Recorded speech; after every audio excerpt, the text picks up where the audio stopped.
Yeah. Time is fascist, actually. Yeah. I'm Adorno mode. I'm not far from being like a abolish bedtime anarchist. Like, I'm getting there. Okay.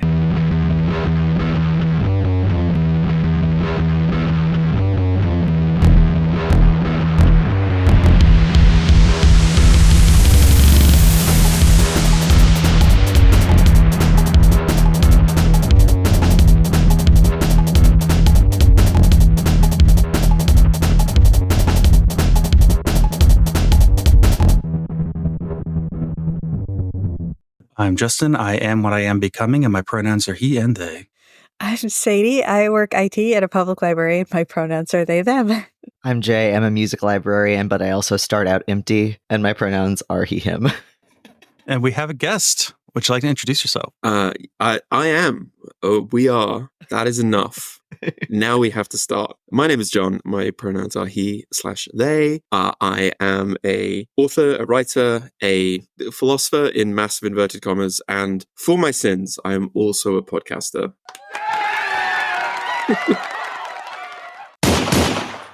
What the fuck? Justin. No more podcasters. Well, that means we also have to die. Okay. All four. Punishable by death. Podcast Stalinism. Podcast aside. Oh man, love to see that on TikTok. I'm going to drive these microphones off of a bridge. All right, what's shaking? I'm so good at interviewing y'all. No, so we're gonna talk about Bloch. We're gonna talk about utopianism. We're gonna talk about hope. I'm gonna talk about religion and derail because Jay did all the research, so I get to derail this week.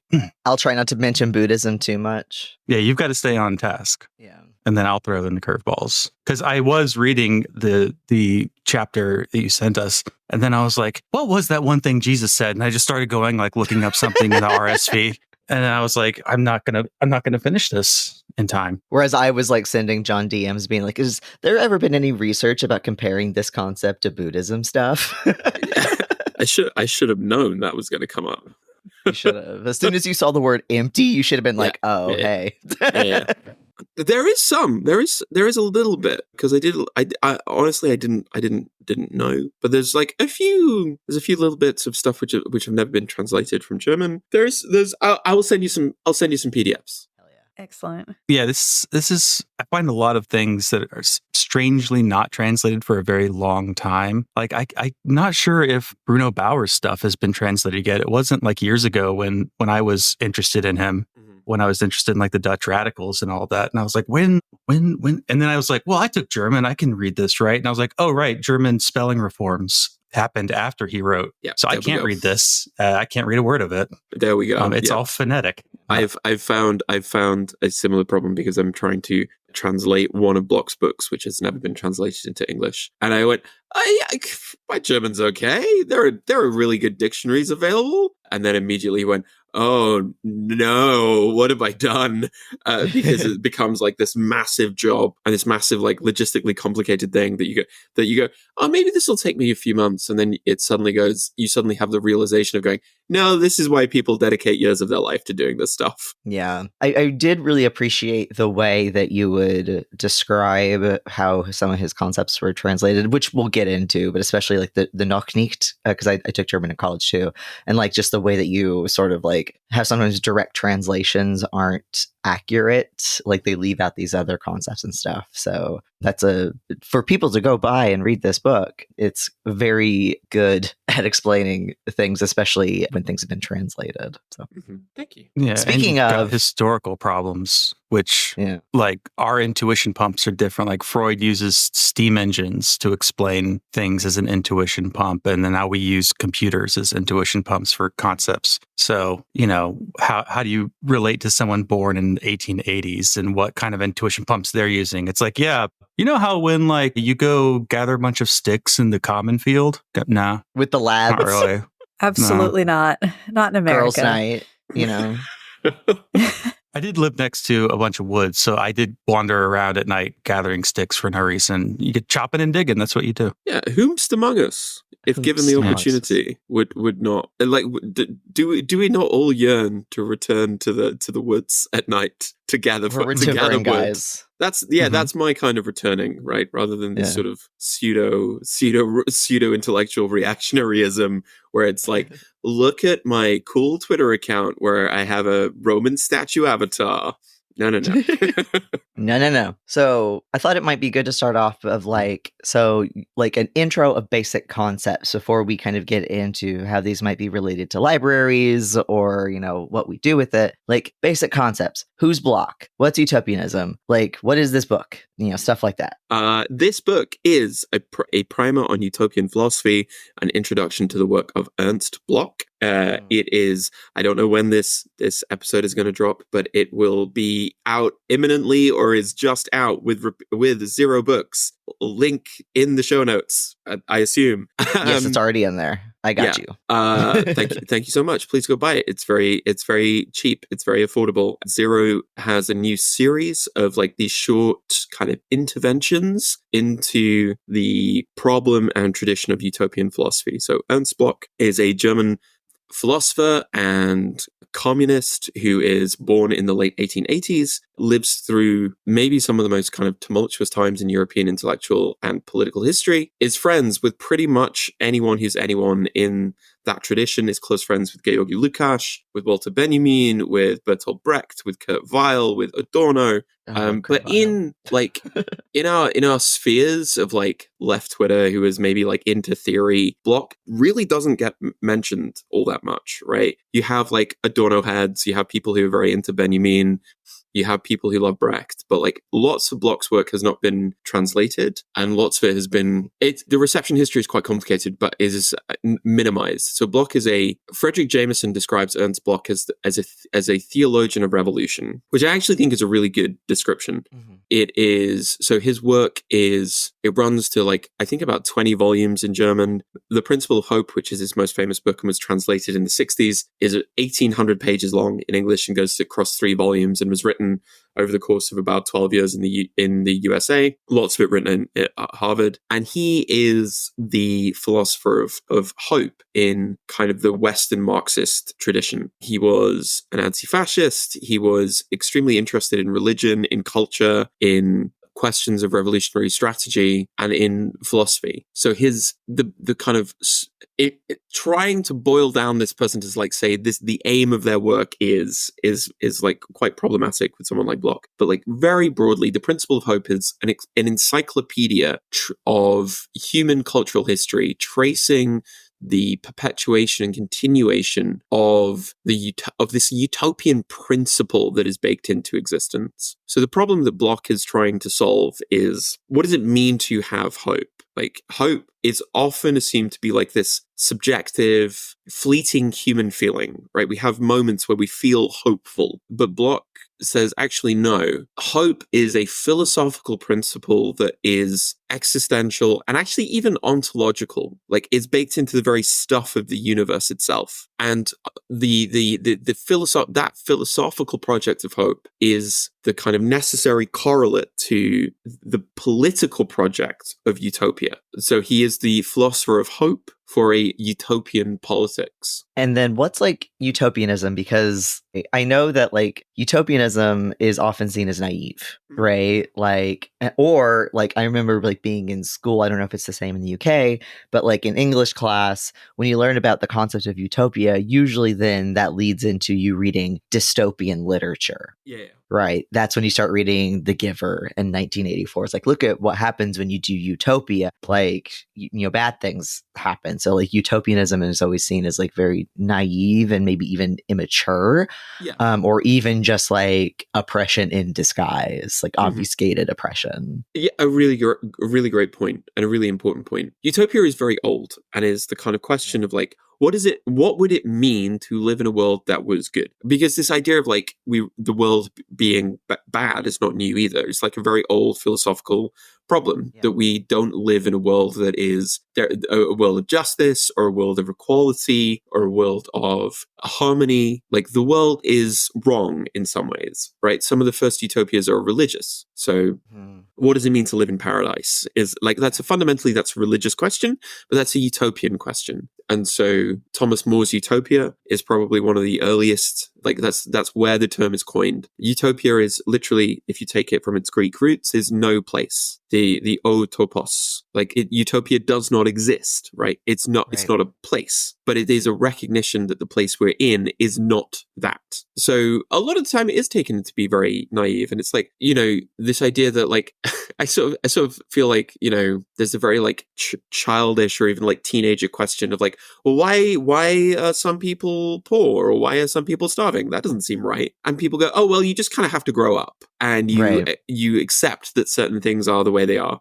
And the tradition of utopian philosophy goes, actually, no, those children are asking an incredibly important question, and it's worth taking those questions like profoundly seriously. There are these interesting. It's such a complicated history, but you can go back to Plato's Ideal Republic, Thomas More. There was a big like upsurge of utopian experiments throughout the Reformation. But utopia is the outworking and the process of shaping the world that you live in for the better. And I think one of the things I would flag up right from the start is this is something Bloch believes very strongly, is that utopia is not a program or a place or a perfect state, but is a process, and is a process that unfolds through all of like human striving, human desire, human action. Like Bloch at the beginning of The Principle of Hope writes quite extensively about daydreams. And this idea of like when your mind drifts, for each of you and everyone listening, your mind kind of drifts off sometimes and you think about what your life would be like in a kind of perfect world. If only I didn't have this job, if only I didn't have to go to work, if I didn't have to like pay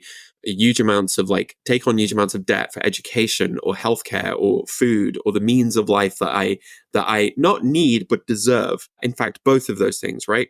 And people go, oh, stop daydreaming. But Bloch takes these daydreamings very seriously because it is a sign on some level that we recognize what we don't have, right? We recognize something missing within us and within the kind of like an absence in the world that we kind of feel the absence of. The phrase that Bloch uses, which I really love, is he talks about Heimat quite a lot, the German word for home. And utopia is being at home in the world, or as he puts it, the place where you can walk upright for the first time. There was a really great piece over at the Verso blog by Matthew Beaumont talking about Bloch and Franz Fanon. And Fanon talks about like the physiological impacts of colonialism, right? To be colonized is to be tense, is to be always watched, is to be like hunched, to make oneself small in the world, right? And to be in the place where you can walk upright for the first time, that's utopia, because that's the place where all of those kind of burdens, all of those absences, all of those things that you don't have, but you kind of feel existentially the kind of pain of their absence no longer exist. Bloch goes even further and says that actually, like, in some ways, we're not even like human yet. Like our humanity has been like blocked or taken away from us because of the fundamentally kind of like alienating, exploitative, like brutalizing system of capitalism. And a utopia would be the place where humanity would be humanity, as if for the very first time. Yeah, that's very similar, and I put this in the notes, but it's very similar to the way that Wilde views utopia, and that like we need socialism in order to achieve like this kind of state, that like we need socialism so that people can make art and make the world beautiful and like live the lives that they want and not have to like be under the toe of a state or to do jobs or anything. We should all just be making beautiful things all of the time, Yeah, what could be better? What could be more utopian than a world that's free? Yeah, exactly. Yeah, it's the parts of Marx where he talks about building socialism as sort of an ongoing social project, not just changing the relationships of production, but actually building a socialist humanity.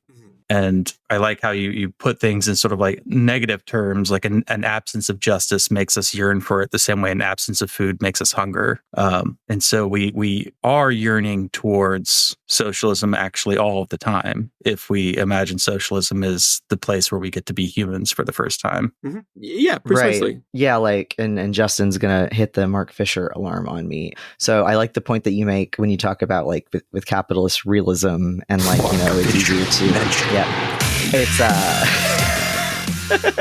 it's like what the fuck, just something fell. I think Arthur touched something. But like where it's easier to imagine, like the end of the what is it, the end of the world and the end of capitalism. But within that statement itself, like even though it is a negative, it reveals the capacity for imagining, right? Like, yes, this is a negative statement, but it kind of contradicts itself. Like it reveals the capacity to imagine. So why are we limiting that imagination? I think the charge of kind of like naive utopianism is applicable to people who are optimists. And I don't think if you count yourself as like interested in politics, you should be an optimist. But I do think you should be hopeful. And I think there's a really important distinction between those two things. I don't think of myself as optimistic, but I do think of myself as someone who has hope.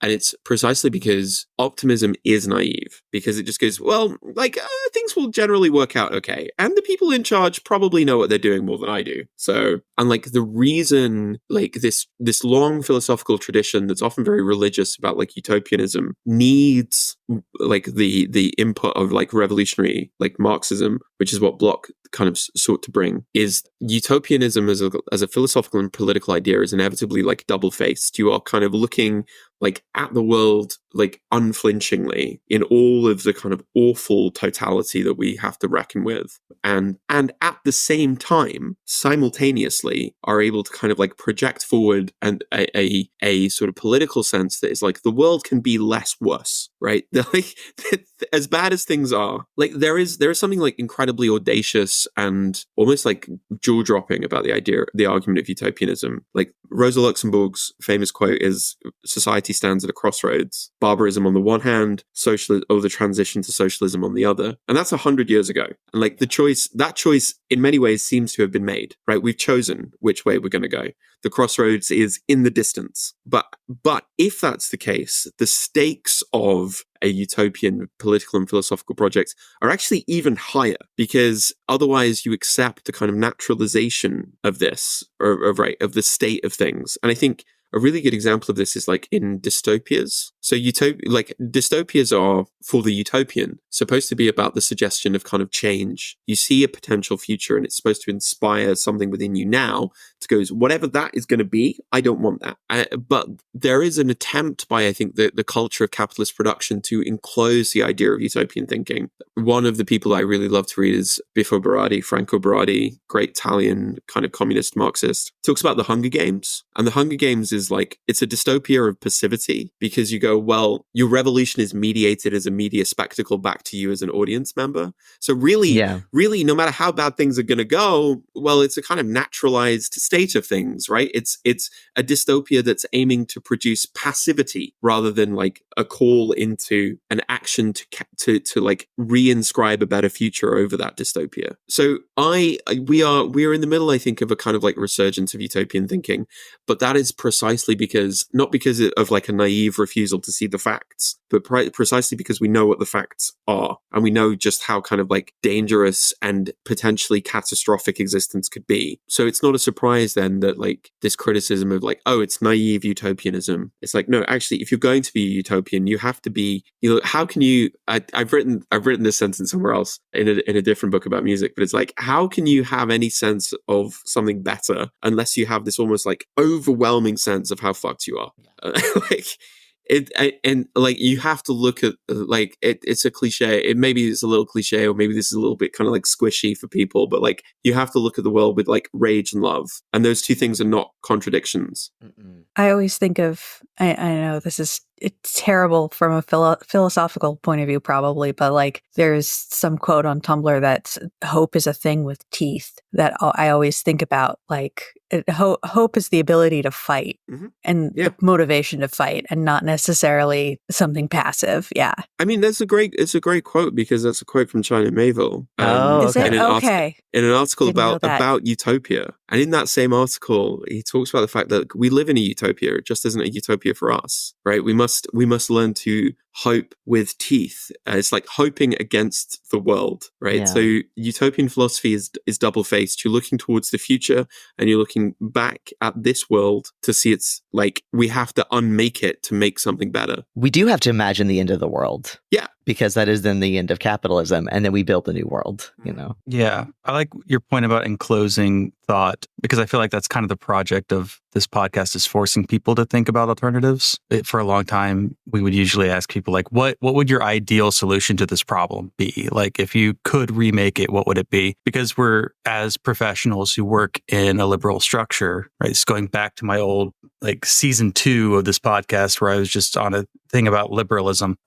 We're stuck in sort of reform mindsets. If we just tweak this, if we just pinch it that, if we just, fiddle the knobs here, something's going to get better, rather than saying this is a long project and it's difficult, but it's what I actually want at the end of things, and then waiting for a potential to make either a small change or a big one, which is sort of like any kind of like apocalypse movie is. At the end of it, there's the hope that something different's going to come out of it, right? Genesis begins at the ending, right? Mm-hmm. Yeah, this is Bloch's famous line, which is like, Genesis is at the end, not the beginning. No matter what you think you might find in your Bible, the end of something is also the start of, it's the precondition for something new to come into being. Exactly. Yeah. So, like, tell us more about the book. Like, why write it? What was your process? And then, because, like, I feel like, Justin has mentioned this before, that like librarians often don't then know like the author process, and sometimes vice versa. Like, how did libraries help, or maybe even hinder your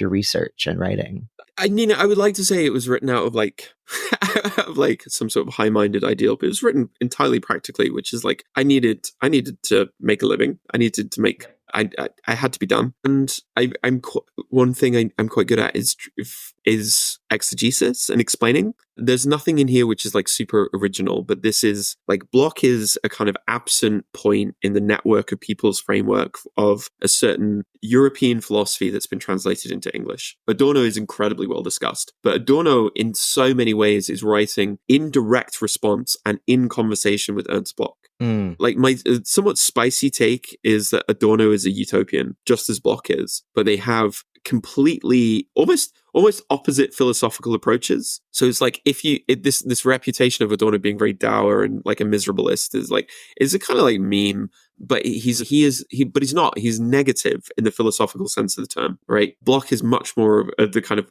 positive philosophical project, but both of them are writing about similar problems, right? Adorno is all about this idea of like, the life can't be lived rightly in a wrong world, right? That's what Midomir Moralia is, and in fact, all of his work is about. And this idea of like refusing the naturalization of the state of things. So Bloch is translated quite sporadically. He is so like somewhere else I've described Bloch as like, it's philosophy written as literary modernism. So he is like, it's often incredibly beautifully written. Like, bits of Bloch to read, especially read them out loud, it's just it's amazing writing. And it has this kind of like, Adorno talks about these great passages of Bloch music. And it's like these huge crashing symphonic paragraphs. And he writes amazingly about music as well, as like access to the ground of philosophy. But it's often very complicated and elusive, and it's full of references to like medieval philosophy and German literature and art. And so I think this is a primer on utopian philosophy, right? It is designed to start something for the person reading it. A primer is a beginning point. So this is not the last word or like the definitive exegesis of Bloch in English. This is something that is short and easy to read and easy to pass on to someone and be like, actually, here are more tools that maybe you didn't know about. In terms of method and how did librarians or libraries help, quite a lot of the time they didn't. Exactly, yeah. Lots of his work is only in academic libraries, and academic libraries are heavily credentialed to access. and I think there is, I suppose, I don't know if you would call him a librarian, but I think I have to talk about Alexandra Albakian. She is the founder of Sci-Hub. Yeah. And without her, the book would not exist, because it's by using things like Sci-Hub and mirrors like that I was able to access a lot of like the PDFs of Bloch's work. And, I think that library is a really good example of like, what does the utopian distribution of information and knowledge look like?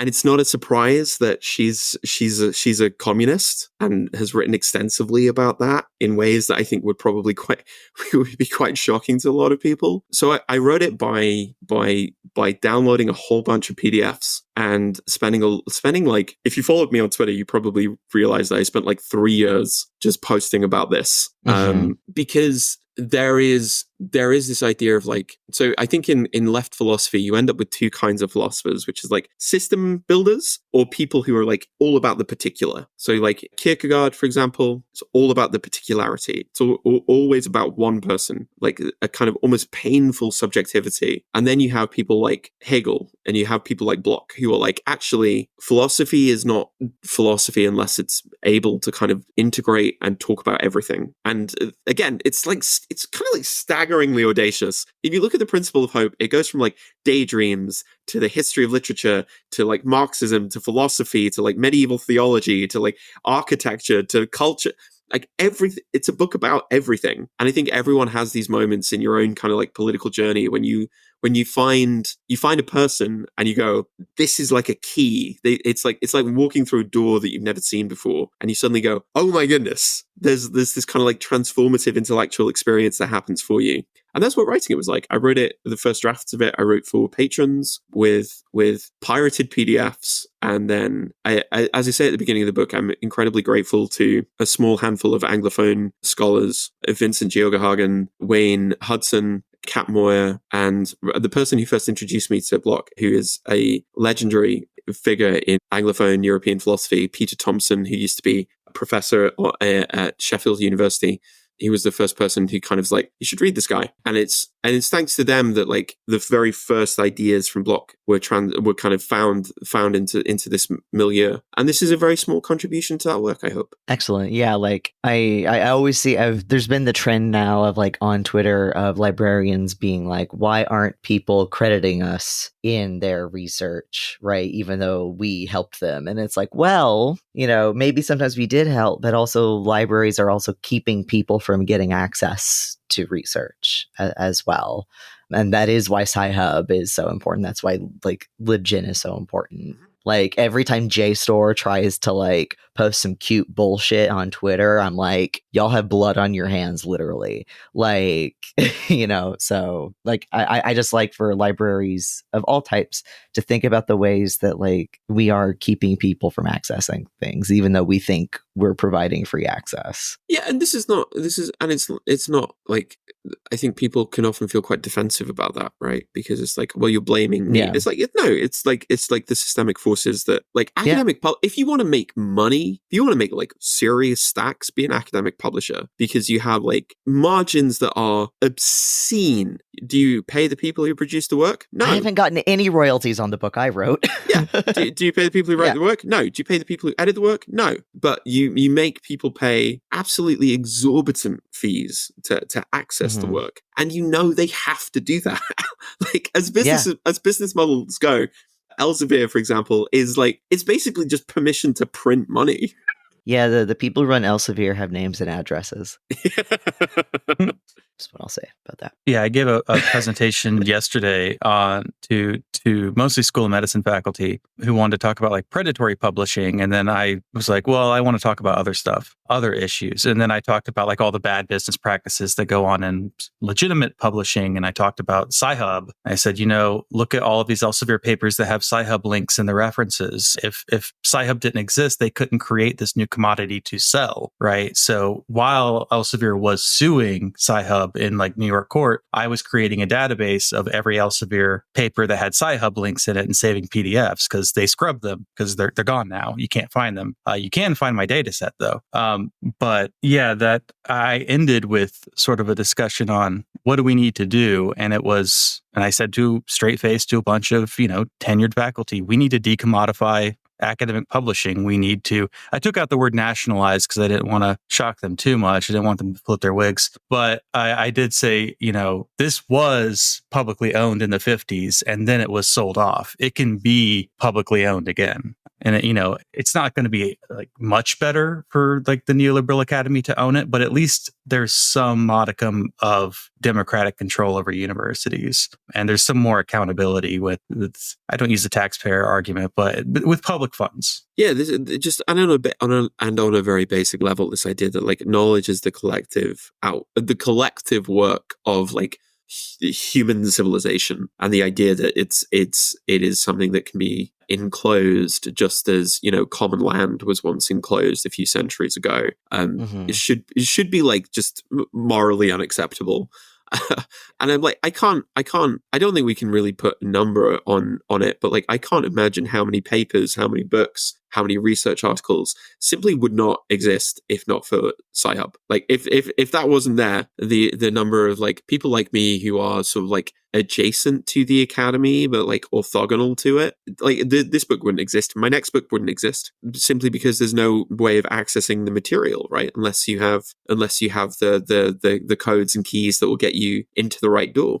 I will say that I am a library director and I have control over my library's interlibrary loan, and I'm the one that puts in all the requests. Just putting that out there just as a fun fact. Yeah. Including, do people know that you can get journal articles through interlibrary loan and even book chapters? Because you can. Wow, another fun fact. ILL is beautiful, and I love it so much. Yes. You DM me on Twitter. I guess like the last thing about like the book specifically I want to talk about that will then kind of lead us more into how these ideas apply in libraries. There's this one footnote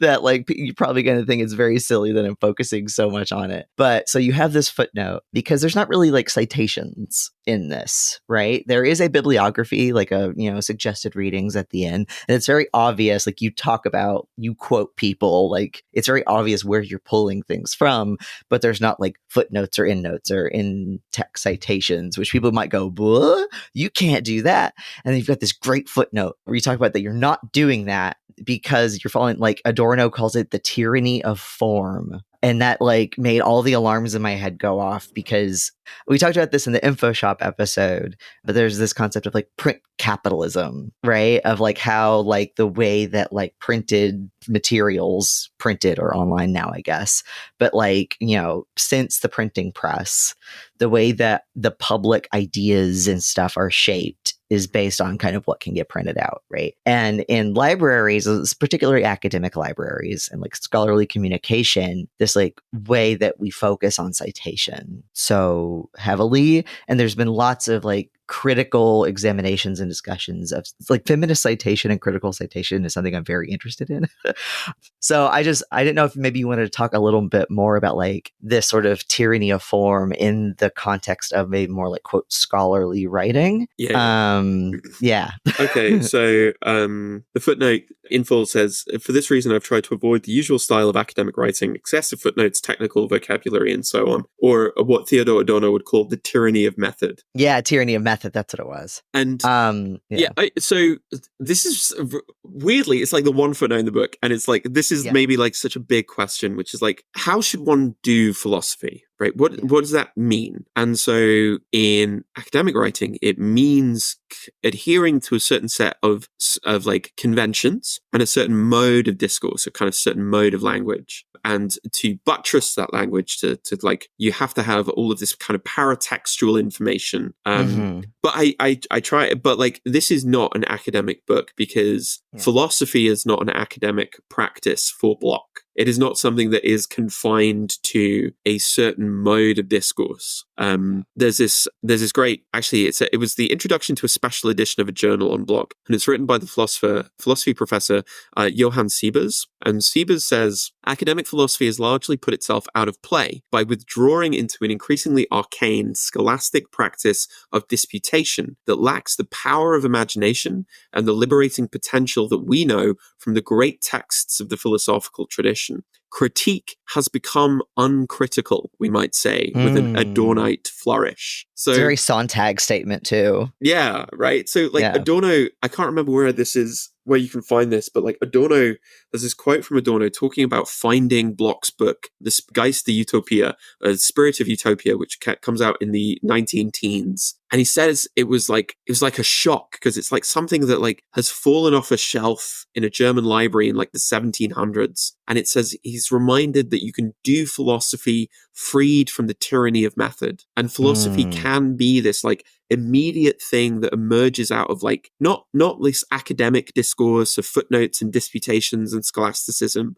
but emerges out of like listening to in Bloch's case, like listening to Wagner. Like that's the ground and place of philosophy. That's where philosophy can happen. And so I did not want this to be an academic book.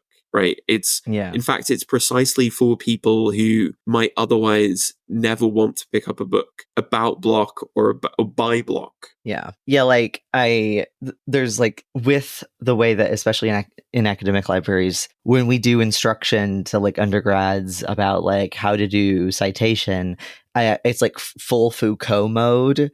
It's always like in the framework of punishment. If you do not cite things properly, you are doing a plagiarism and you will get kicked out of school and you'll die. Like it's very like serious business. If you don't format your MLA fucking works cited page correctly, then you're going to be put in the stocks for 3 days. Like it's all a framework of punishment. And so I feel like citational practice is not about this connected network of where you get your ideas and who you're in conversation with, but it's an act of like punitive, like it's always punishment. It's a torture bit almost. So I'm always telling librarians like rethink how we are doing instruction around citation and not through punishment. Yeah, the bibliography at the back is like these are all the people I read and that I thought were really useful. But this idea of like this Bloch's philosophy is so interesting and is so appealing precisely because it isn't. It's maybe in places kind of esoteric and a bit weird and like, but it is never like arcane scholasticism. It's like this I'm sure everyone's had this where you pick up a book by like someone that you really like and admire, and it's like it's like intellectual drugs, right? You put it down and like you feel like you are looking at the world differently. Yeah. Like that's what it can be like. You feel like suddenly existence itself has kind of like opened up in front of you and you go, I kind of get it now. And for me, that's what reading, particularly Bloch's work over the past few years has been like. And this is a kind of small attempt at kind of passing that on to someone. Nice. So 45 minutes in, now let's talk about how like utopianism with libraries. So like when I had this idea for this episode, because one, I wanted to help you promote your work, right? But I was like, okay, how do we tie this to libraries? And I think I've mentioned it in podcast episodes with you before, but we've had the scholar Fabazi Itar, who we've had on here before, wrote this wonderful article called about this concept of vocational awe, right? And it's actually, she brings like a religious framework to it. If you haven't read it, I think you'd really like it, John. And it's like librarians view librarianship as like a literal like religious vocation, like monks and shit. And so like the profession is this like big nebulous thing that like it literally that like creates like this like religious terror and awe that's beyond critique, right? Where we view it as like perfect as it already is. And so this is how like racism is allowed to just flourish in librarianship because white librarians aren't critiquing the system that they're in. But part of this is fed by the way that non-librarians talk about libraries as like this utopian space. You know, libraries are the last bastions of democracy. And I'm making a jerk off motion into the camera. era right now.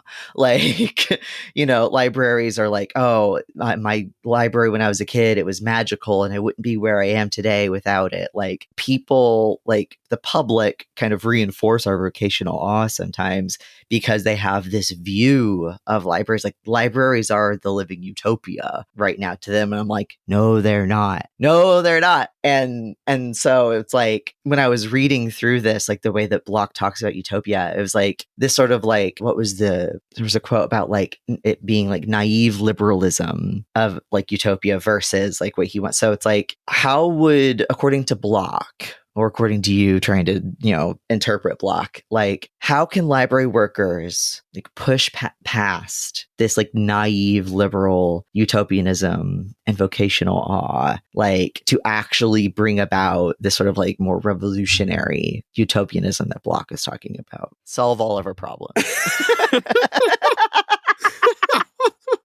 Well, like I'm kind of curious about what you, Justin, and Sadie think about this. Like, as people, so there's a phrase that Bloch uses quite a lot, which is the process is made by the people who are made by the process. Yes. Yeah. Right. So, like, there isn't an end of like, what does the perfect utopian library look like, or what does it mean for the libraries to exist under utopia? Utopia is this kind of like creative process that is done and enacted and often deferred and defeated and rethought and reenacted through the work of like through the work of ordinary people. So I'm going to do the classic sort of academic thing and go like, well, what that's a great question. What's the answer to that question? And it's like, well, what does that look like for the three of you in like in systems that like you know at the end of that article, like this idea of like you might save somebody's life, but you'll never get the support that you need to deal with the emotional complexity of that situation after the fact. Like you might be the magical place for children who will go home to cold houses with no food in the fridge, but like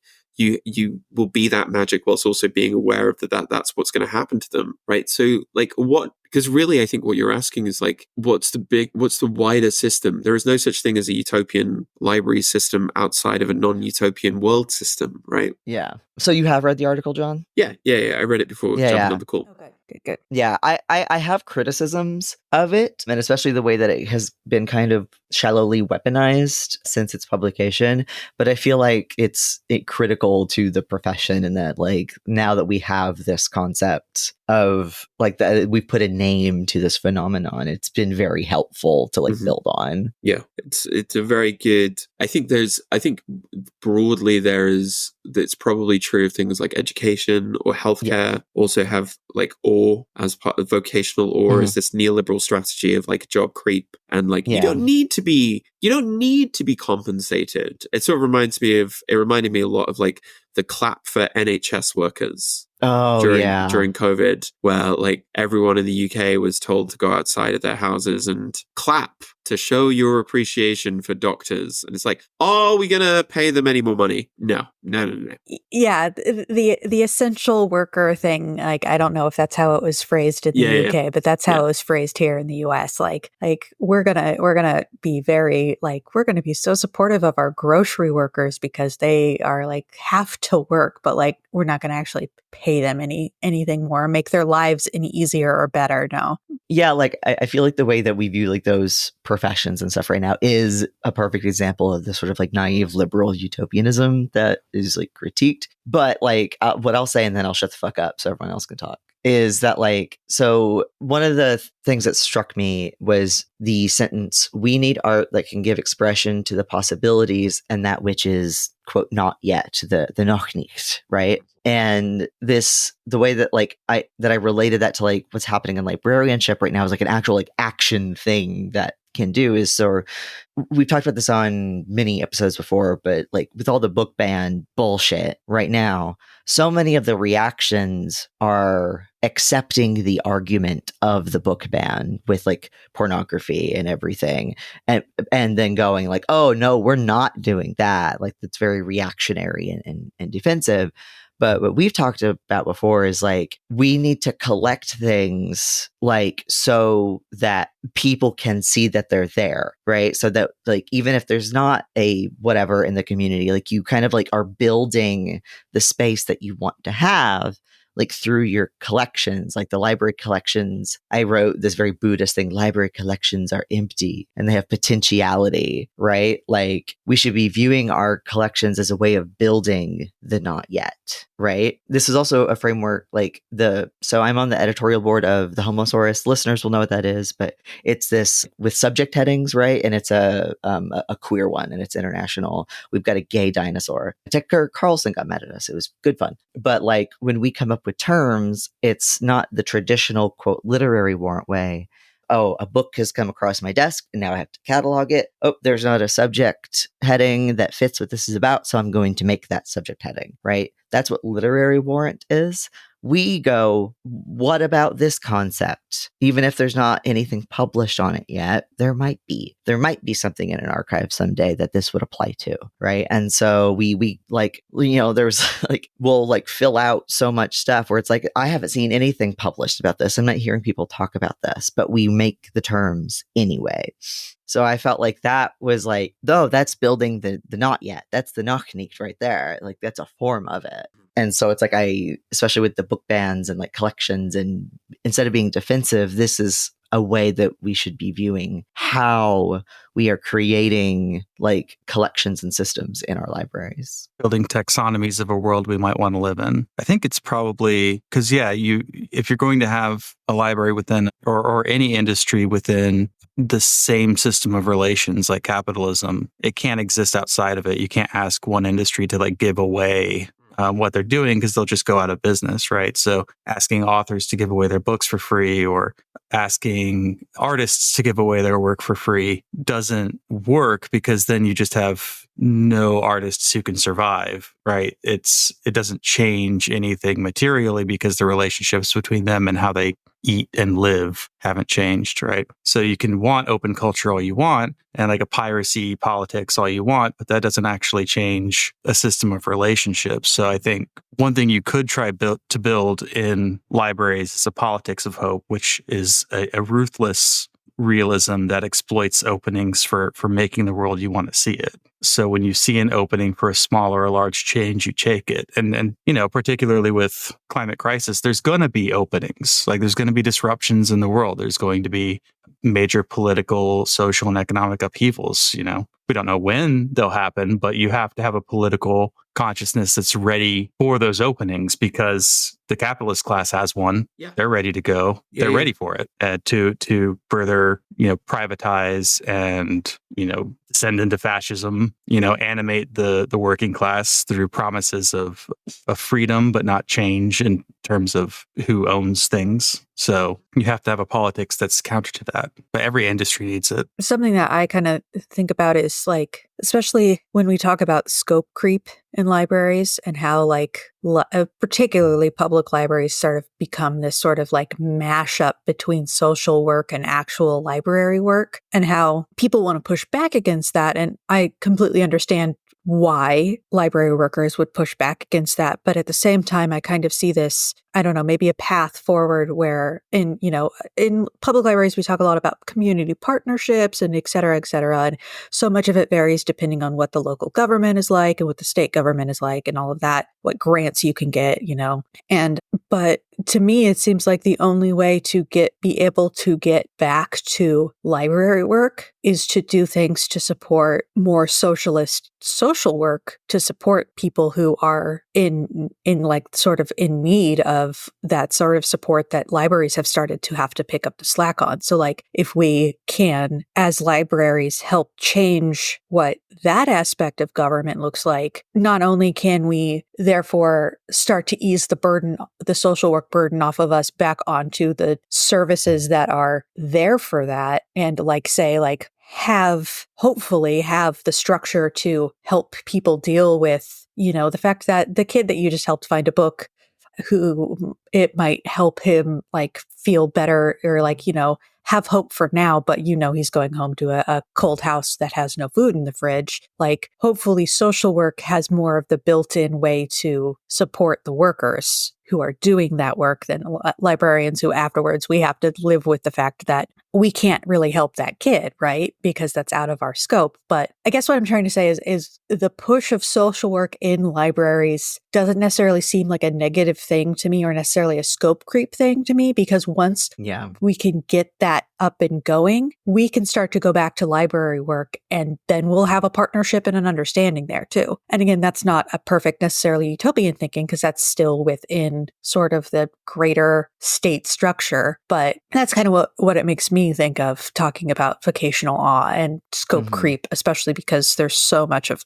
that in there, if that makes sense. When all of you were talking, there's this amazing idea from the philosopher Tom Moylan which came to mind. And so this is a quote from them. "We need to remember that the deepest vocation of utopia is to remind us of our constitutional inability to imagine utopia itself. And this not owing to any individual failure of imagination, but as a result of the systemic, cultural, and ideological closures of which we are all, in one way or another, prisoners. Therefore, we have to remember the first move in the utopian process must be one that refuses this totalizing closure. The first step is that of negation." And they talk about, like, to be a utopian is to be caught up in this double process of denunciation and annunciation. So we are denouncing the world that is, and in so doing, that is the first step of announcing the world that could be. And I think so often we think that like it's enough, or like the kind of thought stops at like the critique,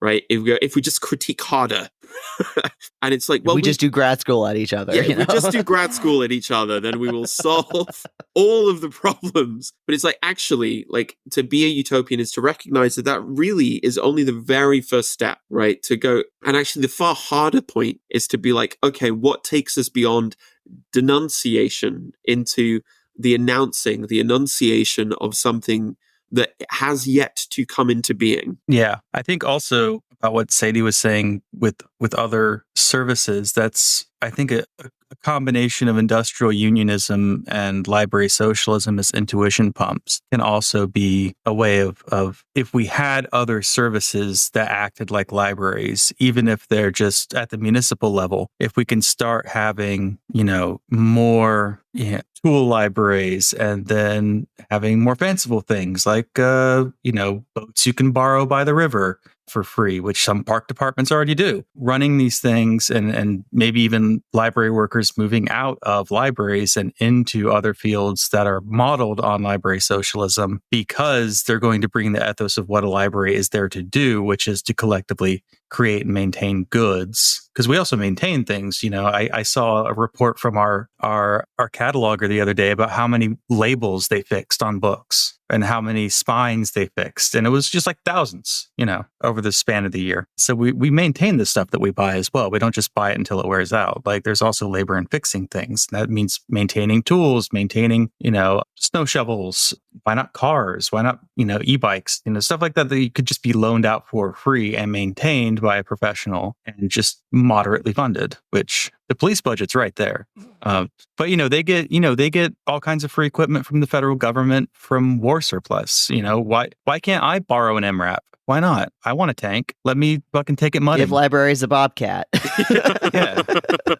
No, like put some public land for mudding. You put all the MRAPs there. You can go in, you sign a waiver, you get in the MRAP, and you go mudding in it. Why not? Redneck socialism. Hell yeah. This is a Florida man's like response to library socialism. Well, like this is the good point, right? Which is like this idea of like utopianism is so naive. It doesn't accept the world as it truly is. And you go, well, if you can look at the world as it truly is and be like, well, it's probably going to be fine. Are you really prepared to settle for that little? Is that all you want? Like, should we not? Like, this is why a friend of mine said to me, like, people who are optimists are just pessimists in denial. Because if you go, things will be okay. It's like, really? this is the limit of what you want. You know, I keep saying this Mark Fisher quote, which is like, I'm not against change, I just wish it wasn't all shit.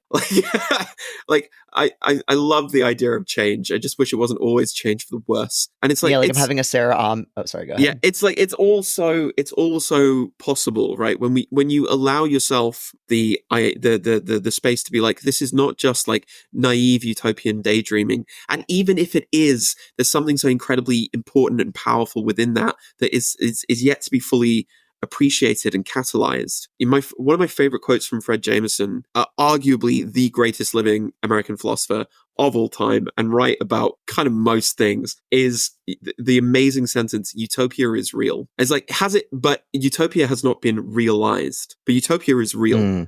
These ideas of just that very small exercise you all undertook of like, well, what if, like, there is a kind of like reality to that, right? So Bloch has this distinction between the objectively real possible and the concretely possible. So there's stuff which just can't happen like tomorrow.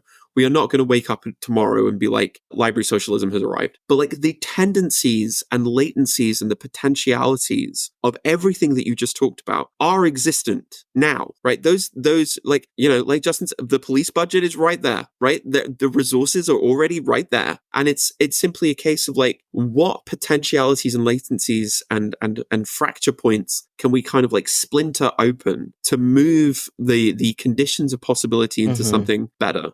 That's actually very similar. So I'm involved with the like Boston like Black Rose chapter, and like the Black Rose writ large just developed a new program, right? And Black Rose does programmatic anarchism or organized anarchism, very similar to like the Especifismo and stuff like that. And their new program is very like, you start with like, well, what do we want? What do we want the world to look like? You know, what, like, it starts kind of utopian, and then you go from there with like conjectural analysis. It's like, okay, what do we need to do to move in that direction? You can't fix shit if you don't have any like goal of where you want it after it's fixed. Like, why are you even fixing it? Like, because if you fix something, it could be one way or it could be worse, you know?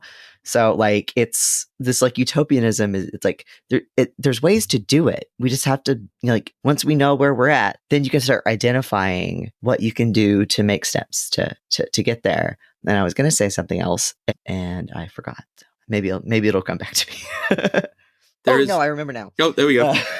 There we go. I was going to say that I was having a very Sarah Ahmed moment when you were talking, because I was like, what we need to do is we need to like complain and be selfish instead of being optimistic. It's not that we have like basic needs. It's like, no, I want this stuff. I deserve this stuff. I deserve a better world. Complain, be selfish, you know, be Sarah Ahmed, be a feminist killjoy. Like that's not like negative, like it's a form of like negativity that gets you somewhere because you deserve better, you know? Yeah. And even if that better is just like a more honest understanding of where you are, right? Yeah. And like that's actually useful to have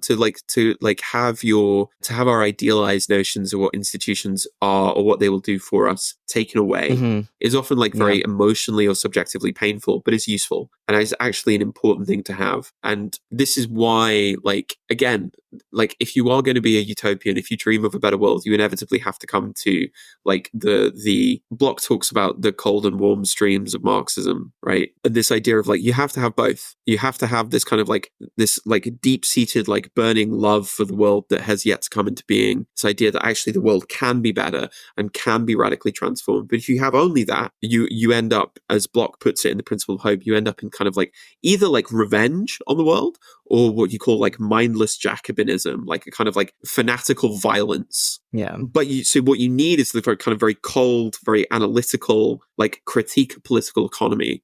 And Bloch puts it, it's like it's pouring lead in the shoes of utopianism. Like instead of like flying off into nowhere, you need that to keep you grounded. But you have to have both of those things. And both of these things are these two, they're not even styles, but these two kind of sets of intellectual commitments that different thinkers can express at different times work together kind of like harmoniously. There's a kind of like dialectical tension between this idea of like the ruthless criticism of all that exists, and at the same time, the insistence of and the necessity of like this better future that's yet to be realized. Like those two things are that tension of like existing in that state of going, actually, the world is terrible, the world is beautiful, that is the very ground of like utopian philosophy. Yeah, I will admit that I predictably had very immature reactions when I first heard of the warm stream of Marxism. Oh yeah. Yeah, listeners of Tinder Subject, I heard that episode with Kyle that we did with Kyle, where I was like, wait a minute, what's this warm stream of Marxism shit? Is this pervert stuff? I want to know what it is, because I'd never heard of it before. But yeah, I think Benjamin was talks about it, right? That was how. Yeah, or like I was like looking. It. Yeah, I can't remember. Yeah, Bloch talks about it's very funny. And like I talk about a little bit in my next book, which is coming out in July. Don't write and publish 2 books a year. Don't do that. Anyone listening? I was about to be like, why the hell did you do that to yourself? Because I made money. I made some bad choices. And yeah, don't do that. It's a bad idea. But this is kind of like, in some ways, this is a bit more of a kind of like theoretical book of like trying to work out some ideas about like the necessity of thinking utopianly. And then the next book that's coming out is called Capitalism: A Horror Story, Gothic Marxism and the Dark Side of the Radical Imagination, and is kind of putting some of the ideas here into like cultural criticism and talking about film, which I'm very excited by, and hopefully maybe I can come back and we can talk about that one as well. Yes, I have pre-ordered it. I'm very excited to read it. Yeah, I guess my like closing question, unless Sadie or Justin, hello Arthur, have other things to say, would be like, so one of my favorite parts of this book primer, hello Arthur, I need my laptop, buddy, thank you, is when you're talking about like if people are going to read Bloch, that he's got a very kind of distinct writing style, right? And you say, that said, it's often a difficult but undeniably exhilarating experience to read it. And to borrow a line of thought from Adorno, we need an Adorno alarm, I think. The style is not something to get over, but rather the very first step on grasping what Bloch is doing. The bafflement, confusion, or frustration a first-time reader feels is not something to shy away from. We need to be shaken out of our old ways of thinking. And I guess like my final closing discussion point thought would be like, how can library workers be shaken out of our current ways of thinking via reading or like other things? But like that was sort of like, oh, that was the moment where I was like, this is our sort of call to action. How do we like shake people out of their current ways of thinking? Is this podcast a way of doing it? Like what all are we doing, you know? I think sometimes there's a temptation to think that like if knowledge is not immediately kind of like transparent to us, it isn't there. And like if we read something and we go, I don't get it, you just go, well, I'm going to ignore this, like because it's not for me, or you kind of bounce off it really hard. But I actually think that those responses are worth paying attention to, because they're opportunities, right? To go, okay, what does that tell me? Yeah, I will say, please do read Bloch. It's really, like I say, it's honestly sometimes such beautiful writing, but it is hard, and it's hard because he's trying to do something so like jaw-droppingly massive that it one book does take 1,600 pages, and it is written in the style of like literary modernism. It's not just about kind of give you new knowledge. It's about trying to rewire your mind. But I don't know, how do all of you feel like, were there other bits of this book that you were like, okay, how does this apply to the life and labor of librarianship? Yeah, I don't know, Justin and Sadie, I've talked a lot. What do y'all think? I think I got everything out. Or like other things that maybe like related to our work and stuff. I mean, really, it was just sort of like thinking, like, not that anything was like specific to librarianship, but more just thinking, how do we kind of, now that I have these ideas, now that I have this knowledge, like that's like another like strategy it's like, you kind of insert yourself into places as like a seed and then sort of disseminate ideas. So it's like, building utopia, right? Working towards it, like, is not just I recognize how this applies to libraries, but more like how, now that my way of thinking has been changed, how is that then going to shape my labor? And how does then my labor affect other library workers and my patrons? Sort of what I took away from it. Yeah, I think it's important to do agitation when you get the chance. I mean, I do it in presentations and one-on-one discussions, and always look for an opening in some way. It's hard to move like a large organization at once. So if you wanted to get, a consortia on board or something, then it's going to be a lot of work to get them all in on the same page. But that's just how you have to do it, is kind of one person at a time and one group at a time. And put yourself out there, because people will be more receptive to it than you think, especially if you're waiting for the right opening. Yeah. But even beyond that, it goes beyond your one workplace. Like, this is more of a larger scale, you need to think of how are you going to change the industry? Because cops don't have one big union, but they initiate themselves into a culture of constantly pushing for higher budgets, higher salary, higher indemnification from all the crimes that they do. They don't need a union to do that. They need a shared understanding of what it is their role is, which is usually based on traumatizing each other in police academy. And then they kind of trauma bond, which I wouldn't recommend for other industries. But you as much as I am a syndicalist, you don't actually need industrial unionism to do kind of large systemic changes if you have the right opening and the right moment, right? All that can happen much quicker than it can have a sort of, what's the word? It's a biological term. I'm forgetting it. Punctuated equilibrium, where something will change very quickly, much quicker than you think it would from the ordinary process. Sadie, did you have anything else? No, I'm just taking a lot in already. I bought the primer. Like, I know we have a PDF copy, but I bought it anyway. So the cover's gorgeous. Yeah, the cover is beautiful, isn't it? Designed by my friends Acid Horizon, who also have an incredible podcast talking about philosophy and theory and all that really smart stuff, and also are behind Crit Drip, the amazing theory apparel store that you can find on Etsy. Those are my Foucault shirts from. Like, I know this might be a slightly cliched way of ending things, but if I may, I think if we're going to talk about utopianism, I think we have to, the great and maybe this is a controversial thing to say, but like the great utopian book of the last decade has been Capitalist Realism.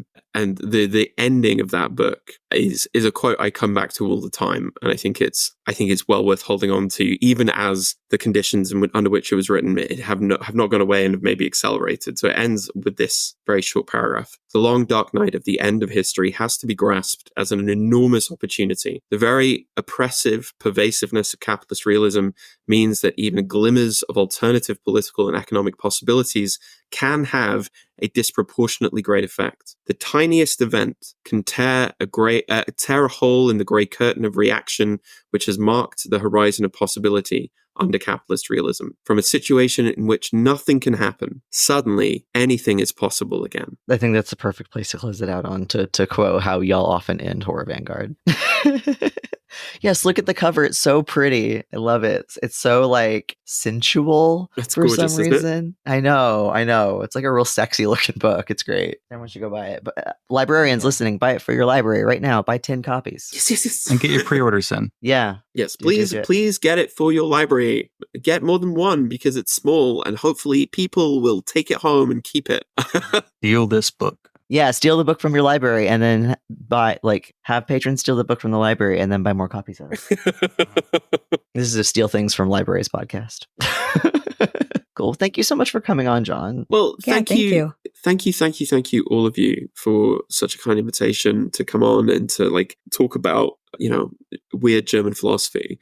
But I really appreciate it, and it's I do firmly believe that theory is not this kind of highfalutin abstract idea, but it's about helping us to like the kind of great power of theory in a practical sense is like, I don't know if you've ever had these feelings of like looking at the world and like thinking to yourself, am I just wrong? Am I crazy? Am I imagining things? But it's like the great kind of reassuring idea here is there is this intellectual tradition that stretches back literally centuries upon centuries upon centuries of people going, actually, no, you're not wrong. The world is broken. There are these, the world, Kyle's favorite quote from Eugene Debs is, the world is not right.